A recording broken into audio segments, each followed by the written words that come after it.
then I have a good feeling spiritually because I'm right. If I wasn't right, then they would accept me. waxa uu ahaa feeryahan geesi ah kana soo jeeda qoys sabool ah haystana diinta masiixiga muddadu yaraaba waxa uu la soo baxay hebe iyo dadaal ku laran tahay waxaanu masraxiyada caalamka ku qabsaday muddo yar waxaanu ku guuleystay 56 jeer feerka miisaanka culusa hadaba waa iyo shakhsiga waqtiga yar guusha ku xaqiijiyay waa Cassius Marcellus Clay. assalaamu calaykum magacaygu waa Cabdiraxmaan Jaari ku soo dhawaada muuqaalka faahfaahsan.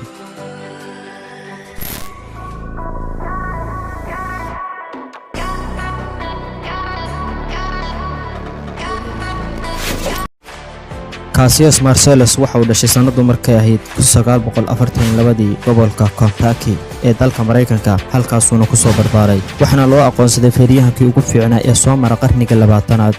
saxadda feerka Clay wuxuu ku soo biiray sanadu markay ahayd 1964 isla sanadkaana waxa uu la feertamay Sonny Liston waxaanu da'diisu ahayd 22 sano saana waxa lagu aqoonsaday inuu ahaa feeryahankii ugu yaraa oo soo mara feerka miisaanka culus kuna guuleysta muddo yar ka bacdina waxa uu qaatay diinta islaamka waxa uuna magaciisa hore u bedelay Maxamed Ali Clay waxaana sii kordhay shacbiyadu caalamka ku lahaa waxaana lagu xasuustaa Maxamed Ali Clay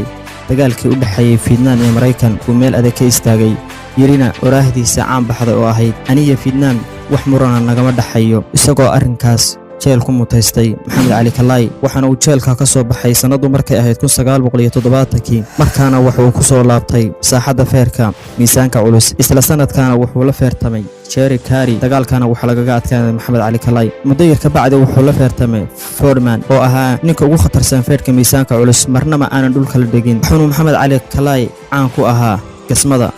taasoo u sahashay inuu ku guuleysto Foreman marka uu daaliyay Foreman ayuu wuxuu ku dhuftay hal feer oo taageerayaasha ka yaabiyay waxa uu ahaa Maxamed Ali Clay muslim diintiisa ku adag wuxuu qaatay jawaa'is iyo balado aad u fara badan haddaynu soo qaadano oraahiyadiisa ugu muhiimsanaa waxa ka mid ahaa qofka aan naftiisa dhexdeeda ka helin geesinimo ku filan khatartan ugu bareero ma xaqiijin karo wax badan oo noloshiisa ka mid ah Allahu naxariistay Maxamed Ali Clay wuxuu dhintay sanadu markay ahayd